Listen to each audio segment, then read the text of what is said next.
Good afternoon, Turks and Caicos, and welcome to the first episode of the Patriot Hour. Today, we have our very first guest on the Patriot Hour. He is the senior pastor of the Community Fellowship Center. Say good afternoon to the people, Pastor Bradley Handfield. Good afternoon, uh, people of the Turks and Caicos Islands, the most beautiful place in the world. It's a pleasure to be on radio with Jamell on the Patriot Hour this afternoon, and I hope that you are tuned in. I believe that we're going to have a good time, a good discussion, which you can be able to enjoy.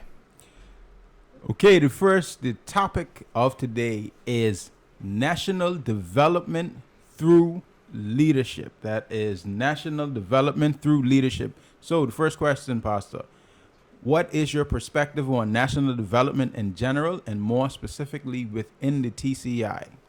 Well, I look at national development as, well, first of all, let me say that I look first at a nation, and I see a nation as a living organism made up of human beings as the caretakers of the natural environment, natural resources, and human beings serving each other, using the resources, the opportunities, and the finances to bring about development. And one of the things is that an organism that is alive, it can either experience neglect, malnutrition, and maltreatment, which can lead to decline and eventual death. Or that organism can experience the kind of care and nourishment that leads to growth and the continuous enhancement of the standard of living. And so I see national development as a continuous improvement of the life of a people without degrading the natural environment. So, specifically with the TCI in mind now, would you say we are in a state of decline or growth based on your definition of the organism? Are we just the same? Are we declining or are we in a growth state as a nation? In the Turks and Caicos Islands, I think that some part of the nation is experiencing growth, while some parts of the nation could be experiencing decline. And let me say that I think that national development for the TCI is the continuous advancement of the lives of the people based on a collective vision of how we want our lives to improve with the passing of time and with the sustainable use of our natural environment, because our natural environment is one of the most precious resources that we have. And Turks and Caicos Islands is perched right now, I think, in a position where we have what appears to be economic development. But when you really look deeply at what is happening to the people, you realize that the people who suffered to sustain the Turks and Caicos Islands in a position where people actually were here. I'm talking about the people who were left here after the cotton industry collapse and the salt industry collapse in the Turks Islands, the cotton industry collapse in the Caicos Islands, the people who were left here, who The originals. who struggled to survive on this barren land and eke out an existence from the sea and from the soil, so that when persons actually did come to recognize how valuable and precious the natural environment of the Turks and Caicos Islands are and began to come here, I find that these people now are being neglected, while persons who come bringing something, I'm not saying that they're not bringing anything, they're bringing something to add to the mix of what goes on in the Turks and Caicos Islands to make it appear to be developing. The question we have to ask is, who is developing in it? And I'm saying that too few of the persons who suffered historically in the Turks and Caicos Islands just to be here are actually benefiting from what's going on in the Turks and Caicos Islands. So those persons would be the descendants of those persons, because I guess I wouldn't have been around to suffer the originals, but I'm talking I'm talking about historically, and I'm talking about leading up to us to now, who are present here day. who are descendants of those people. Gotcha. You know, I'm thinking that more should have been done to ensure that while the physical infrastructure of the Turks and Caicos Island grow, much more should have been happening and been done to ensure that the actual livelihood standard of living of a significant mass of the heritage-based locals. You can say Turks Islanders, that's cool. that they actually benefit and actually grow and have their livelihood, their standard of living advance with the process. So it sounds like what you're touching on too is, I guess, kind of the core of why we're here today, which is discussing the national development through leadership, because a lot of the things, good or bad, can come from the type of leadership you experience or that you have at the helm. Coming out of the successful leadership conference theme, Visionary Leadership for National Advancement, which took place a couple of weeks back, how can those teachings be used to move the TCI forward? Well, I guess I will have to mention a few of the points that came out during that session. First of all, one of the things that came out for me is that in the Turks and Caicos Islands, we need to grow as a result of the challenges that we have been facing, instead of allowing the challenges that we have been facing to crush our spirit and cause us to decline. And one of the things that I'm making reference to when I say that is that I think that one of the most tragic times in our recent history has been the commission of inquiry that took place, the suspension of our constitution, and I would say the fact that our constitution regressed instead of progressing during that time period. I saw that as one of the darkest periods that I, in my lifetime, have an understanding, have experienced in the Turks and Caicos Islands. And I think that some of the challenges that we are facing now as a nation are directly as a result of the time period leading up to the Commission of Inquiry and the suspension of our Constitution.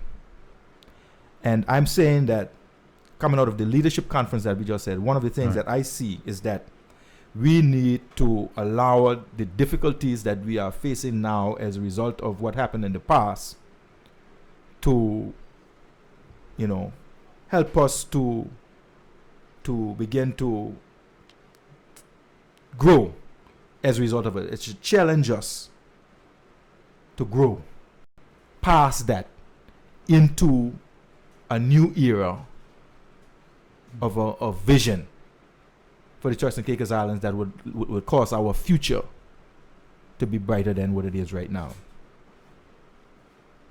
Was there any other lessons? Okay. Yeah, well, the other thing is that also coming out of that conference, I think that we need leaders with passion and capacity to nurture the TCI. One of the things I realized coming out of that conference is that many persons in leadership, and when we talk about leadership, we're not just talking about in politics, we're talking about leadership in general. Yep. Many people in leadership they are in positions. Some of them, it was not even their desire to be there. Some of them just were pushed there. And some just feel entitled to be there. Some, it was passed on to them. And so the real passion that is needed to nurture the Turks and Caicos Islands, to care for the Turks and Caicos Islands people, care for our natural environment, to put our life on the line for the future generations of Turks and Caicos Islanders. It seems to be lacking. And we need to, at this time, rise up a new set of leaders, a new set of people with passion and with capacity to nurture the Turks and Caicos Islands, to stand up for the Turks and Caicos Islands people, and to stand up for our environment, our natural environment, to stand up for rights of every person who live here, and to stand up against certain things, stand up against criminals who want to destroy the peace. That precious commodity that we cannot buy. The thing that one of the things that we have valued most throughout our history. We need people who are willing to fight for that. And then we need passion for that. And another thing is that there are a lot of things. So I hope I hope I have time. You got time.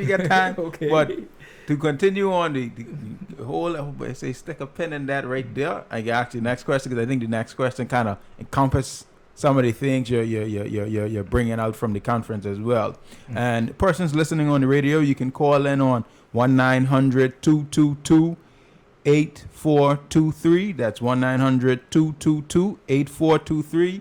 If you're just tuning in, you're in studio with myself, Jamell Robinson, the host, and Pastor Bradley Handfield from the Community Fellowship Center. So I know this can bring it out because listening and thinking on the next question, and this can bring out some of it as well. Do you foresee any challenges or any other challenges faced in the TCI today that make our development more difficult? And what about within our leadership in terms of the difficulty for our development in general, as well as within our leadership? And you can also always tie that back into what we're talking about with the conference itself.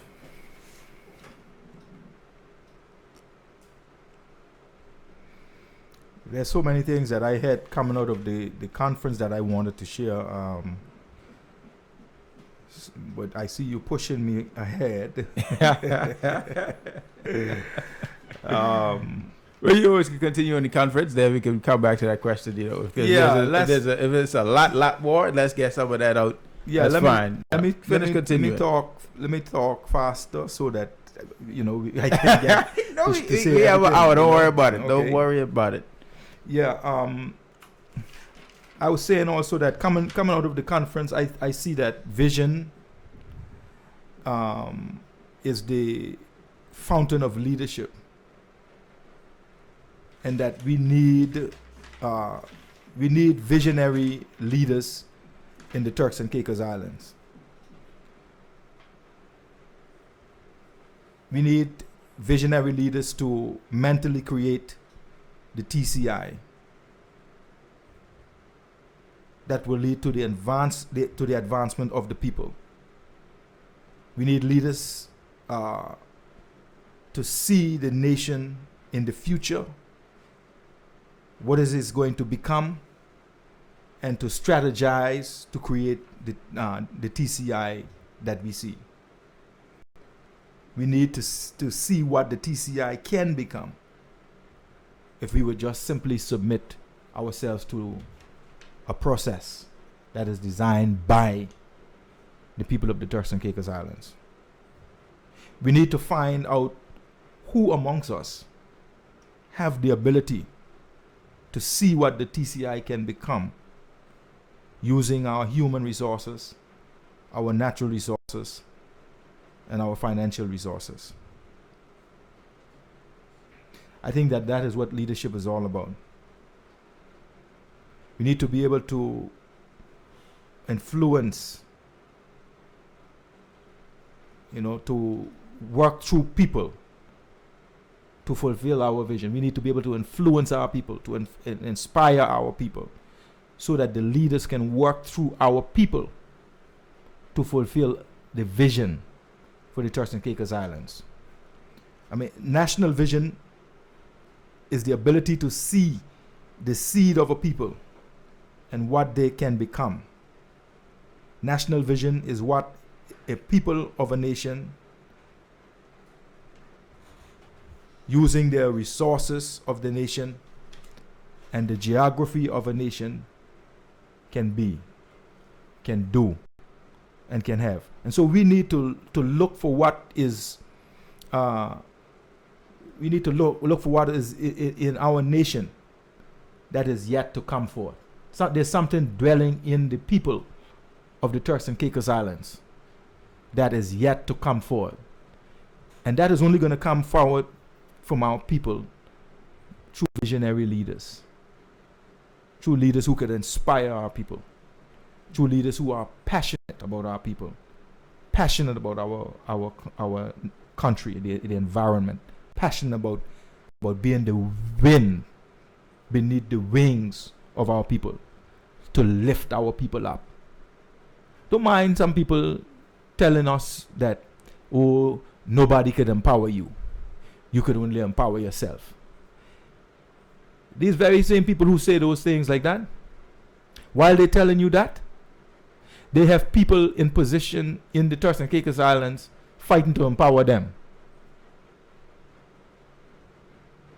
While we are fighting amongst ourselves, trying to disenfranchise each other. I think that the problem of the TCI can be solved by the people of the TCI if we manifest vision. All of these things are points coming out of the conference, right? Mm-hmm. If we as a people manifest vision, then we can solve all of the problems in the Turks and Caicos Islands. And one of the things that the speaker said to us was that the problems of a generation will never be more than the solutions in the people of that generation, mm-hmm. or God has set up the nation for failure. So what if that generation dropped the ball? Well, the wonderful thing about dropping balls, mm-hmm. is that if you drop the ball, you can always pick it up again. No doubt we have dropped the ball in some areas, but we can still pick the ball up again, mm-hmm. and we can keep on running. And so we have the solution to our problems, dwelling on the inside of Turks and Caicos Islanders. The problem I have is that we seem to think that the solution to our problems in the Turks and Caicos Islands is in the hand of the next man that jump off the plane with a briefcase in his hand. calling himself an investor. And the sad part about it is that it seems to me, and I could be wrong, that this is the view of many of our leaders. Because when you hear politicians talk about their tenure in office and what they've done, all they can tell you about is how many hotels were built during their time. And you ask them, what contribution really did you make? What did you do to was this hotel your vision? So you're answering the question I asked about, do you foresee any challenges faced today to make our development more difficult? Plus, I say, what about within our leadership? So that's I'm like coming to you. I'm coming to you. You're answering it now, right? Yeah. You're answering it. And so ideas and solutions are in the form of uncommon vision. And the ideas and solution in the form of uncommon vision dwell on the inside of people right here who are born in the Turks and Caicos Islands. Not everybody born here, but I feel you. Right? From that generation. Not necessarily born when I say. I hear you. I know. Born or grew up or whatever. But people of the Turks and Caicos Islands. That's what I mean, right? And so accept the wisdom in the visionaries in the Turks and Caicos Islands, match the vision of the visionaries, then the vision becomes an object of our frustration. So young people who are dreaming and seeing things, and leaders who are dreaming and seeing things for the Turks and Caicos Islands, but don't have the wisdom to make those things happen, that becomes a source of frustration for the leader. It becomes a source of frustration for the dreamer. And so one of the things we need in Turks and Caicos Islands is we need to see God. Because you can get knowledge from reading a book. You can get understanding from practice and from experience. Mm-hmm. But the only way you're going to get wisdom is if you ask God for it or if you seek it from His Word. And so we can't be in the business in the Turks and Caicos Islands of now turning away from God. This is not the time. This is a time for us to turn to God, to embrace our Creator, because He designed us, and when He designed each one of us, He deposited on the inside of us gifts, talents, abilities, that He wants to help us to understand what is the purpose of these things. And so I'm encouraging us that we need to seek God. All right, and I will soon finish with this. For the greatness of TCI to emerge, a critical mass of Turks and Caicos Islanders must begin to manifest uncommon vision, not being copycats, trying to do everything we see somebody do. But we have to begin to manifest uncommon vision. We cannot continue depending on foreign investors to do this for us. During the conference, mention was made of Lee Kuan Yew from Singapore and how he took Singapore, a small nation just like the Turks and Caicos Islands, that have the similar problems that we have. They had a small population made up of a diversity of people, races, ethnicities, and backgrounds. They had a much bigger problem than we have, because at the time, those people were actually at war against each other. They were illiterate. They were poverty-stricken, and they had no resources to work with. And yet, Lee Kuan Yew, with an uncommon vision and with a critical mass, 5% of the population, was able to turn Singapore into one of the richest nations in the world. Not just rich in terms of money, but one of the cleanest places in the world, one of the most peaceful places in the world, one of the places in the world where the people are most highly educated. He was able to do that. And I am saying that we can do a similar thing in the Turks and Caicos Islands. But we must stop negotiating away the dignity of the people of the Turks and Caicos Islands. We see our leaders sit around the table with developers, and when they move from the table, they have lost. They have given up the rights of the Turks and Caicos Islanders. They have taken our money and given it up to them. And we all bow our heads in shame, because these are the top leaders in our land who can't stand up to a hotel owner and walk away from the table, having negotiated something in our own national interest. It is demeaning. It is undignifying. And we cannot get the wind to come under the wings of our young people to inspire them to dream and to soar, if this is how we're going to operate. And so I will stop there with that. But one more. Before we need to define the future that we want to see in the Turks and Caicos Islands. And then we will know how we are going to negotiate in our strategic interests. I keep calling for this, that we must define the future that we want to see for the Turks and Caicos Islands, so that anybody who jump off the plane with their big plans, right now the hardest thing is about 12-story buildings. If we have already defined how Grace Bay is supposed to look in the future, no matter who jumps off the plane with their big plans for Grace Bay, because we have already defined how we want it to look, we can say to them, listen here, you're going to have to come now, and your plan that you have to assist us with our national development is going to have to fall in line with our national development plan. Mm-hmm.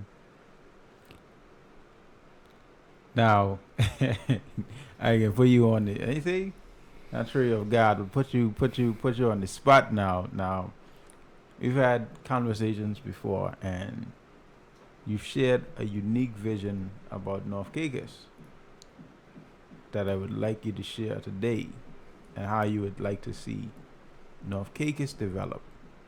It was a a very unique vision, and when you told me about it, I was like, wow, I was like, I never thought about it like that. It's very unique, and I think too, I guess, to drive the point home about the strategic vision for the whole country, that would be a good example of not copycatting things, and something very unique. Well, I see North Caicos in my vision every day. Not just North Caicos. No, of course. But I just giving you just a small, like, and this is what I see. That's what I'm saying. I see this very thing that I spoke to you about. Mm-hmm. I see this all the time. I see on the western side of North Caicos, I see a unique kind of hotel development, which based on a golf course setting, golf course with hotel and an airstrip, so that high-end persons with high net worth can fly into North Caicos on their jet, land at the airport, check into their hotel, play golf. If they want to go over to the western side, we're going to get to the western side soon. But they'll be able to play golf. So you're talking about the east side of North Caicos? This is the western side I'm talking about now. They Okay. can, and later on I'll go to the east, right? They can jump on their jets, come here, play golf, enjoy the hotel setting with whatever we have there, horseback riding or whatever we have there at that location, and they can jump back on their jet and go wherever they want to go. On the eastern side of North Caicos, the wonderful thing about North Caicos is that on the eastern side in Bottle Creek, and I'm going to get to Q later in Whitby and all those areas, is that the people own those properties.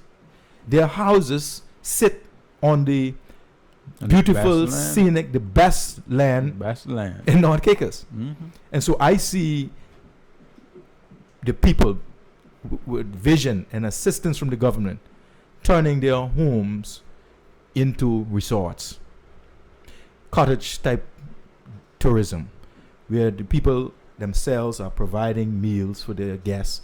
They have pools. They have nice, colorful, and you can have the whole area just beautiful colors on the iron shore, with docks down on the iron shore into the Battle Creek, jet skis, boats, and everything moving in up and down in Battle Creek. I see this happening, right? And in Q, in that area there, we make that the agricultural center, not just for North Caicos, but For the country. for the country. Yeah, man. You know, and so we have different types of farming because there are unique types of farming that we can do in North Caicos. And I'm not going to be sharing specific things so that but there are unique types of agriculture that we can do. There's something that's going to be happening in the world that's going to be a great source of income. I'm not going to say what it is now because I don't want people to take what I say and try to judge me with it. But there's something coming in the future that we could benefit from right here in the Turks and Caicos Islands in terms of agriculture. Right? And so I see that in North Caicos, man. A unique type of tourism based on sustainable tourism, ecotourism. It is good for the environment. It's not going to really reshape, how North Caicos look. But at the same time, what I like most about it is that the people of North Caicos would be the owners of these resorts. So basically, you're talking about creating about 100 or so resort owners, because each person with their own cottage is essentially a owner of a small resort themselves. And they have like a conglomerate, a co-op type of thing where they're all having it rented out jointly. Going from your vision now I'm going to give you unlimited power on this one. Name 3 things you would do if you had unlimited resources and power to change the trajectory of the TCI right now. And for persons, before you answer that, for persons just tuning in, you are listening to the Patriot Hour on 105.5 FM, Tropical Vibes. And if you want to call in, you can call on 1-900-222-8423. That's 1-900-222-8423. And in studio, we have our guest, Pastor Bradley Handfield from the Community Fellowship Center. And I'm your host, Jamell Robinson. So, unlimited power, 3 things you would do. Unlimited power and resources. Now, you see, I have to repeat that. You say if I had unlimited power and resources. And if I had the resources. So, you can do whatever you want. This is, if I had that, first of all, I would find all the brilliant, uncommon young people in our country. And I will train them in leadership with the view to raising up a core of leaders who can take the Turks and Caicos Islands to independence. The second thing I would do is I would buy back our land from people like Lord Ashcroft and a few other Provident Unlimited developers, Provident Limited, and I would give local investors the opportunity to own those natural resources. As a matter of fact, with the remaining resources in the Turks and Caicos Islands, even if I didn't have the power, even if I didn't have the resources, as long as I had the power, I would seek to, instead of giving away our only resource to foreign investors, I would seek to find local people who are financially empowered already, who could take those lands and so on and develop hotels that would be owned locally. You see, some people say, oh, well, what's the difference between hotels being owned by locals or being owned by foreign investors? We get a sense of dignity, a sense of pride, a sense of I can do that too. When we see our own people own things, when we see our own people at the forefront of things,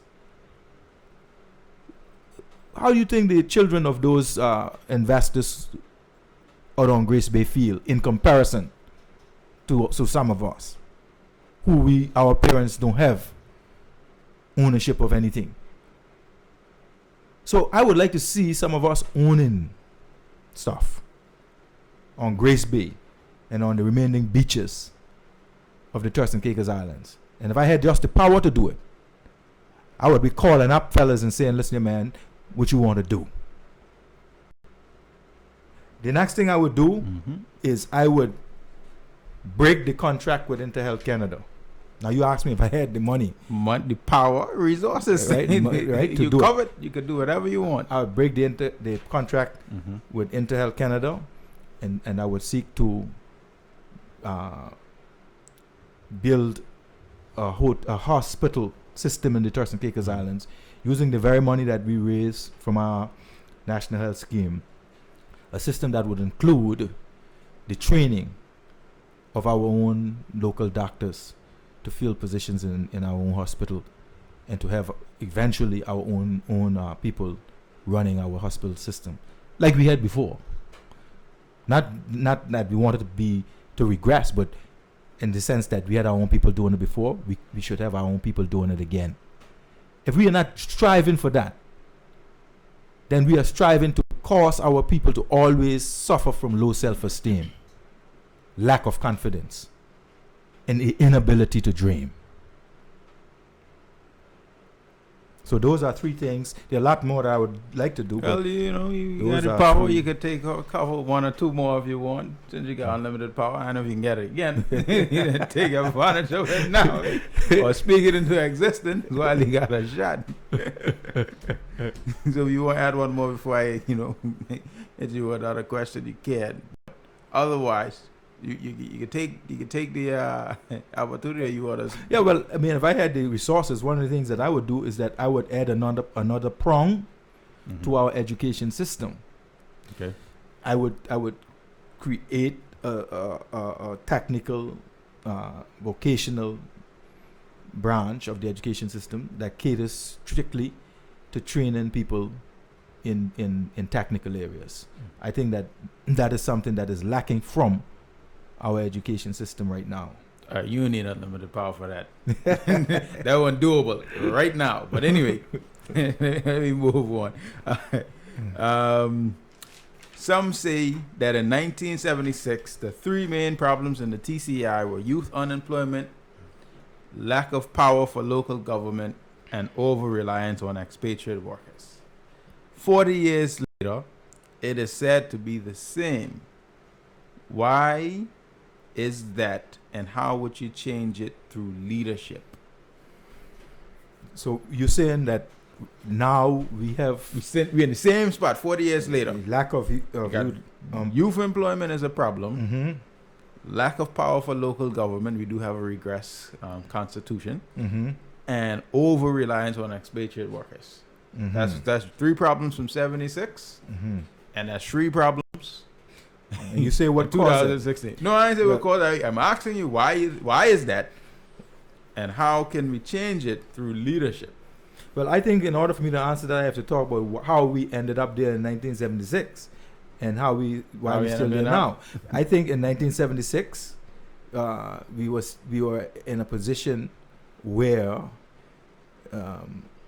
the people at the time didn't have, first of all, a vision for how they could live within the Turks and Caicos Islands and use the resources and the environment that they had at the time to create job opportunities and development for themselves. And so the people of the Turks and Caicos Islands migrated to the Bahamas and to other countries around the region in the United States. That left just a tiny population in the Turks and Caicos Islands. And so, of course, in 1976, you had a leadership vacuum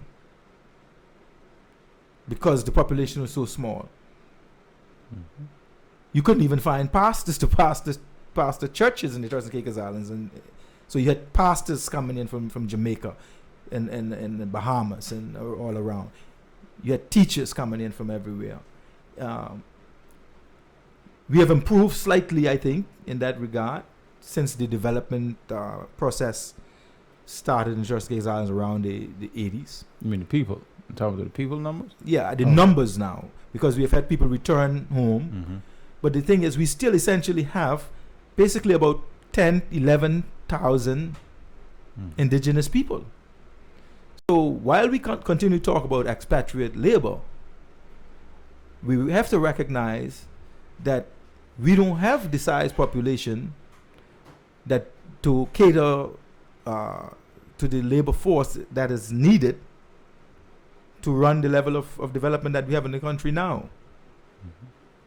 We have a very small population. This has been a fundamental problem from day one.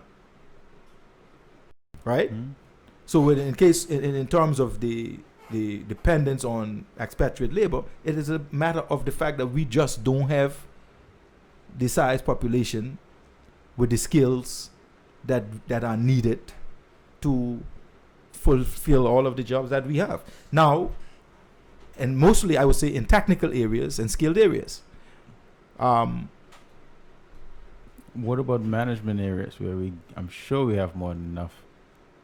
Well, definitely, I think that we now have better education in the Turks and Caicos Islands. We have more educated, a larger number of educated persons, trained persons in different areas of skill and so on that can fill positions.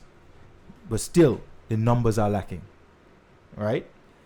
Now, what was the other point you mentioned about? Lack of power for local government and youth unemployment. Okay, the lack of power for local government. Now, the lack of power for local government came about because of our own doing. Mm-hmm. Because we had this country to the point where we had a premier. We were in basically the same position as Bermuda. Not Bermuda. Never Bermuda. Listen, almost there. You had a premier. All right. Although it was by name and without the authority and the power, but you were at least they willing to give you. They gave you the name. Right? Now, what did we do with just the name?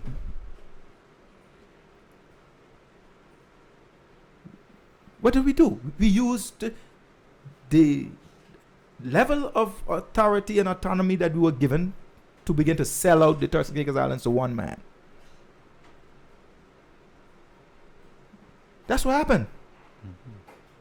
The land and everything, we began to sell it out to, and begin to, well, let me know, because the case is still going on. I know judge in the matter. But we can have eyes to see what happened. Mm-hmm. And so what I'm saying is that, look here,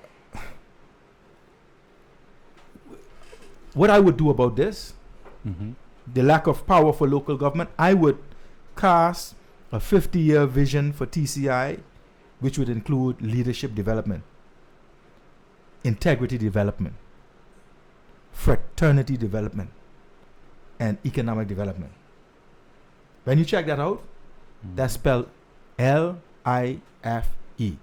The Turks and Caicos Islands, as a result of things that we have done in the past, leadership mistakes that we have made in the past, we could say that Turks and Caicos Island people could be dying if we are not careful. Our heritage, our hopes and dreams, our bright future that we hope for, dying. We need life. We need to turn this thing around. And leadership development, I think, is very essential for this to happen. Now you mentioned life, which is one of the things we took on as well, which was inspired by your life. Mm-hmm. Same way life, you have life. The only difference being the E, we have education and you use economy. So we're gonna piggyback off of that. Mm-hmm. So what inspired you to come up with life? Because you just said you would cast it as a 50-year vision for the country, and that we being the Patriots, as one of our core values. 50 years. So what came to you to say, okay, I think this country needs life? Well, this acronym came to me while we were in the position where the Turks and Caicos Islands had an interim government, and we had a commission of inquiry going on, and I could see how this was affecting the whole psyche of the people of the Turks and Caicos Islands. I could see how this event in our history could impact the future of the Turks and Caicos Islands in terms of leadership, in terms of the future standard of living that our people would enjoy in the midst of the relative prosperity that we experience. I saw how all of that could be affecting our people negatively, leading to our people hanging their heads down, feeling ashamed, having lack of self-confidence, having lack of patriotism, lack of mentors to look up to, lack of positive role models. And when you have a society like that, that society is dying. And so I say, the only thing that could overcome death is life. And when I look at the acronym, I see what we really need is in there. We need leadership development. Mm-hmm. We need integrity, because lack of integrity is what caused us to lose our constitution. Lack of integrity is what caused us to have a CEO from London, CFO from London, overseeing the finances of our territory, while we have a sitting minister of finance and a permanent secretary. Lack of integrity caused this. So we need we need integrity, ethics, and morality.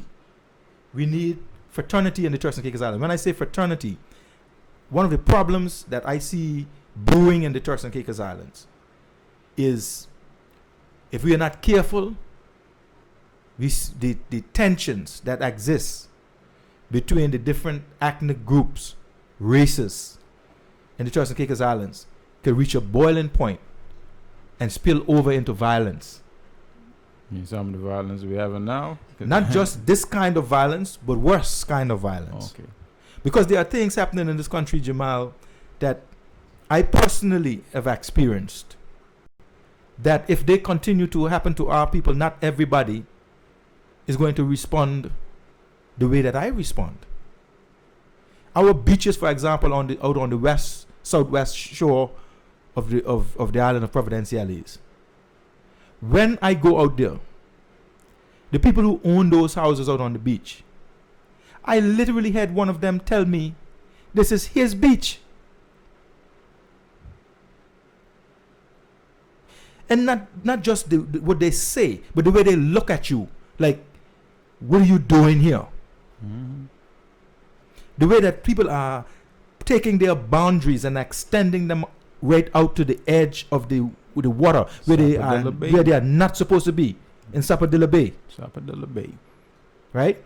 The war that you have going on between the Ashcroft group and the residents out there in Taylor Bay. Right? Where Ashcroft has his fence up, and these people are blocked from going to the beach, and they're paying $900 and something to get easement to go to the beach. These kind of things are going to affect us who want to use our beach, which is our natural resource, to earn a livelihood.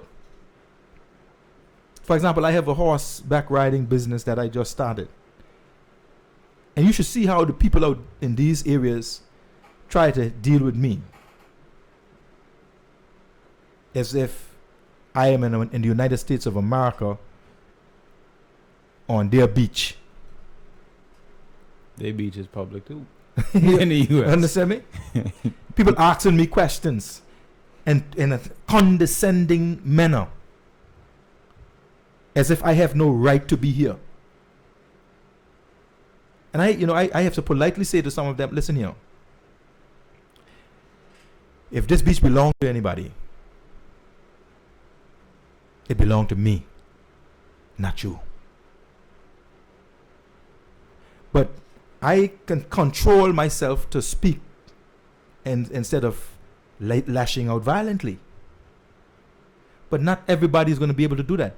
And so we need to get a national vision for this country, so that when people come in here, they understand how they are supposed to behave themselves in the Turks and Caicos Islands. or else these very kinds of behaviors. You have people in the business community who have come to this territory who are now belongers. Right? They don't want to see you or me enter any business that they have been in, that they have controlled this area. When you and I, now young people who hadn't had the resources to do it before, Get a little access to some resources, and we decide, well, this is what I want to do. They want to treat you as if, what you doing trying to do this? You copying me.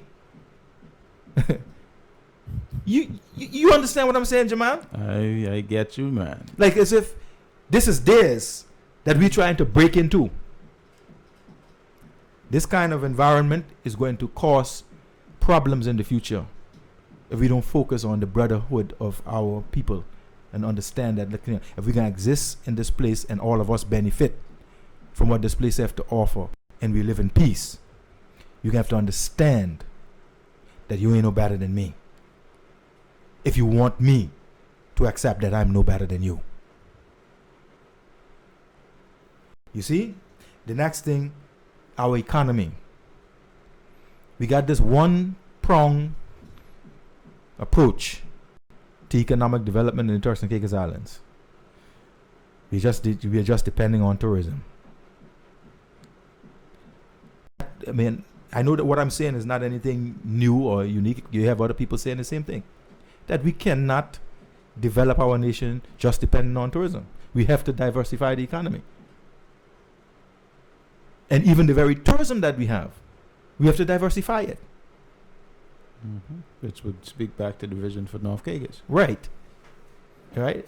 And even in that, you know, there are other things that we can develop in the Turks and Caicos Islands to cause our economy to be diversified. I'm not going to go and say what I have in mind because I'm not a consultant for anybody. And I, you know, so saying it ain't gonna make it happen. Because people could take your ideas, rehearse them, and say it's yours, say it's theirs, but still can't affect it. So it ain't gonna change the matter. But I understand, you know, we get free consulting advice.